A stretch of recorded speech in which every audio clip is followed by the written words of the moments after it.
Hello friends, ഇന്ന് ഞാൻ വന്നിരിക്കുന്നത് യാത്രകളെ പറ്റി പറയാനാട്ടോ. ഇപ്പോൾ കുറേ പേര് നമ്മുടെ നാട്ടിൻപുറത്തുള്ളവരൊക്കെ ചോദിച്ച് ഞാൻ കേട്ടിട്ടുണ്ട്, ഈ യാത്ര ചെയ്തുകൊണ്ട് എന്താ ഗുണം, ആ പൈസ ഉണ്ടായിരുന്നെങ്കിൽ വേറെ എന്തൊക്കെ കാര്യങ്ങൾ ചെയ്യായിരുന്നു അല്ലേ.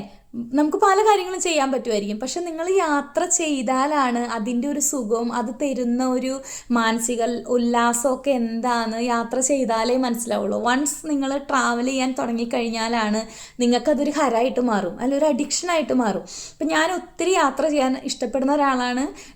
എന്താ പറയുക, എനിക്ക് പല രാജ്യങ്ങളും പോവാൻ സാധിച്ചിട്ടുമുണ്ട്. പക്ഷെ അത് കാരണം നമുക്കുണ്ടാവുന്ന അറിവ്, നമുക്കുണ്ടാവുന്ന സന്തോഷം അത് വളരെ വലുതാണ്. അതിപ്പോൾ നമുക്ക് എത്ര പൈസ നമ്മുടെ കയ്യിൽ വന്നാലും നമുക്ക് ആ ഒരു എക്സ്പീരിയൻസ് കിട്ടണമെങ്കിൽ നമ്മൾ യാത്ര തന്നെ ചെയ്യണം. നിങ്ങൾ ഓരോ രാജ്യങ്ങൾ പോകുമ്പോൾ ഓരോ രാജ്യത്തുള്ള മനുഷ്യരെ കാണുമ്പോൾ അവരുടെ ഒരു കൾച്ചർ, അവരുടെ ഒരു ജീവിത രീതി എല്ലാം നമുക്ക് എക്സ്പീരിയൻസ് ചെയ്യാൻ പറ്റും. നമുക്ക് എല്ലാ യാത്രകളും ഗുഡ് എക്സ്പീരിയൻസ് ആവണമെന്നൊന്നുമില്ല. നല്ലതും ചീത്തയായിട്ടുള്ള എക്സ്പീരിയൻസിലൂടെയാണ് നമ്മൾ ലേൺ ചെയ്യുന്നത് അല്ലേ. നമ്മൾ ഒത്തിരി കാര്യങ്ങൾ പഠിക്കും. ഇപ്പം നമ്മുടെ നാട്ടിൻപുറത്തുള്ള ഒത്തിരി പേരുണ്ട്, ദിവസക്കൂലിക്കൊക്കെ ജോലി ചെയ്യുന്നവരുണ്ട്.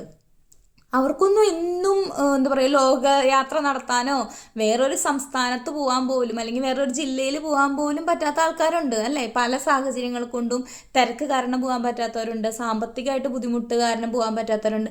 പക്ഷെ നിങ്ങൾക്ക് വേണമെന്ന് വെച്ച് നിങ്ങൾക്ക് ചെയ്യാൻ പറ്റും. ഇപ്പം നമുക്കൊരു നേർച്ചയുണ്ടെങ്കിൽ നമ്മൾ എത്ര വർഷം കഴിഞ്ഞിട്ടാണെങ്കിലും നമ്മൾ അതിനൊരു ചാൻസ് നോക്കിയിരിക്കും അല്ലേ, നമ്മൾ ആ നേർച്ച നടത്താനായിട്ട്. അതുപോലെ തന്നെ നിങ്ങൾ എന്താ പറയുക, എൻ്റെ ഒരു അഭിപ്രായമാണ്, നിങ്ങൾക്ക് എന്തെങ്കിലും യാത്ര ചെയ്യാൻ പറ്റുമെങ്കിൽ നിങ്ങൾ യാത്ര ചെയ്യേ. ഇപ്പം നിങ്ങൾക്ക് ഒത്തിരി ദൂരത്തേക്കൊന്നും പോകാൻ പറ്റിയില്ലെങ്കിൽ ഒരു ഞായറാഴ്ച ദിവസം വൈകുന്നേരം നിങ്ങൾ നിങ്ങളുടെ കുടുംബമായിട്ട് അടുത്തുള്ളൊരു ബീച്ചിൽ പോകും, അല്ലെങ്കിൽ അടുത്തുള്ളൊരു പാർക്കിൽ പോകും. അപ്പം നിങ്ങൾക്ക് ആ ഒരു ഡിഫറൻസ് മനസ്സിലാവും. അപ്പം നിങ്ങൾ നാളെ നിങ്ങൾ ആ ബീച്ചിൽ പോയാൽ പിന്നെ അതിൻ്റെ ഒരു സന്തോഷം നിങ്ങൾ എക്സ്പീരിയൻസ് ചെയ്ത് കഴിയുമ്പോഴാണ് നിങ്ങൾക്ക് തോന്നുന്നത്, ഓക്കെ നമുക്ക് അടുത്ത പ്രാവശ്യം ഇന്ന സ്ഥലത്തേക്ക് പോകണം. അങ്ങനെയാണ് യാത്രകൾ നമ്മൾ പ്രോഗ്രസ് ചെയ്യുന്നത്. യാത്രകൾ നമുക്ക് ഒരുപാട് സന്തോഷം നമുക്ക് സമ്മാനിക്കുന്ന ഒരു കാര്യമാണ്. നിങ്ങളത് എക്സ്പീരിയൻസ് ചെയ്യുക വേണം. നിങ്ങളുടെ ജീവിതത്തിൽ അതൊരു വേസ്റ്റായിട്ട് ഒരിക്കലും നിങ്ങൾ കാണരുത്. നിങ്ങൾക്ക് ചിലപ്പോൾ വലിയ വീട് വയ്ക്കാൻ പറ്റുമായിരിക്കും, കുറേ സ്വർണം വാങ്ങി വയ്ക്കാൻ പറ്റുമായിരിക്കും, പക്ഷെ അൾട്ടിമേറ്റ്ലി നിങ്ങൾ ജീവിക്കുന്നത് ഒരേ രീതിയിലായിരിക്കും അല്ലേ. നിങ്ങൾക്കൊരു പുതിയൊരു എക്സ്പീരിയൻസ് ഒന്നുമില്ല.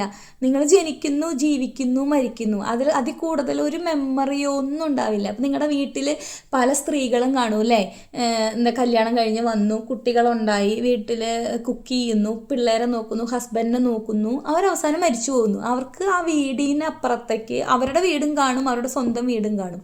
അതിനപ്പുറത്തേക്ക് ഒരു ലോകം അവർക്ക് ഉണ്ടാവുക പോലും. അവരെ നിങ്ങൾ കൺസിഡർ ചെയ്യണം. ഇപ്പം നിങ്ങൾക്ക് നിങ്ങളുടെ അമ്മമാരെ പറ്റി നിങ്ങൾ ചിന്തിക്കണം. അവരുടെ ഉള്ളിൽ അവർക്ക് ആഗ്രഹം ഉണ്ടാവും, ഇന്ന സ്ഥലം കാണണം, ഇന്ന സ്ഥലത്ത് പോകണം എന്നൊക്കെ ഉണ്ടാവും. നിങ്ങൾ അവരോട് ചോദിക്കണം, അമ്മയ്ക്ക് എന്തെങ്കിലും ആഗ്രഹമുണ്ടോ, എങ്ങോട്ടെങ്കിലും പോകാൻ ആഗ്രഹമുണ്ടോ, അല്ലെങ്കിൽ അച്ഛൻ എങ്ങോട്ടെങ്കിലും പോകാൻ ആഗ്രഹമുണ്ടോ. നിങ്ങൾ അവരെയും കൊണ്ടുപോകണം. നിങ്ങൾക്ക് പറ്റാവുന്ന സ്ഥലത്ത് നിങ്ങളുടെ കപ്പാസിറ്റിക്ക് അനുസരിച്ച് നിങ്ങൾ എല്ലാവരും കൂടി പുറത്തു പോവുക. നിങ്ങളുടെ ഒരു ഇമോഷണൽ ബോണ്ടിങ്ങിന് വളരെയധികം സഹായിക്കും. അപ്പം നിങ്ങൾ അത്തരത്തിലുള്ള യാത്രകൾ ചെയ്യുക, യാത്രകൾ എക്സ്പീരിയൻസ് ചെയ്യുക. അത് ആ എക്സ്പീരിയൻസ് എന്താണെന്ന് ഒരാൾക്ക് പറഞ്ഞ് മനസ്സിലാക്കി തരാൻ ബുദ്ധിമുട്ടാണ്. അത് നിങ്ങൾ എക്സ്പീരിയൻസ് ചെയ്യുന്നേ വേണം. അതൊരു ഹരമായിട്ട് മാറും. അപ്പം നിങ്ങൾ എപ്പോഴും ഏൺ ചെയ്യുമ്പോൾ, നമ്മളിപ്പോൾ എല്ലാവരും ഏൺ ചെയ്യുമ്പോൾ നമ്മളൊരു വീട് വയ്ക്കാൻ പൈസ സേവ് ചെയ്യും അല്ലേ, അല്ലെങ്കിൽ മോളെ കെട്ടിക്കാൻ പൈസ സേവ് ചെയ്യും, അല്ലെങ്കിൽ ബാങ്ക് ബാലൻസ് ഉണ്ടാക്കാൻ നോക്കും.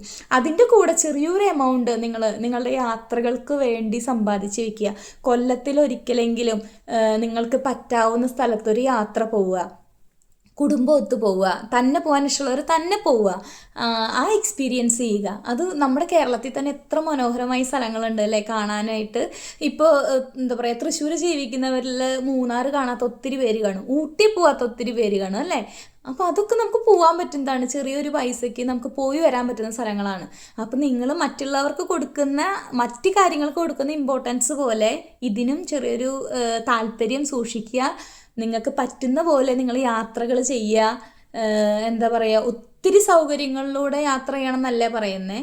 പക്ഷെ വൺസ് നിങ്ങളൊരു ഡെസ്റ്റിനേഷൻ നിങ്ങൾ പ്ലാൻ ചെയ്ത് നിങ്ങൾ എത്ര കഷ്ടപ്പെട്ടാണെങ്കിലും നിങ്ങളവിടെ എത്തിക്കഴിയുമ്പോൾ നിങ്ങൾക്ക് ഉണ്ടാകുന്ന ഒരു സന്തോഷമുണ്ട്, അത് പറഞ്ഞറിയിക്കാൻ പറ്റാത്തതാണ്.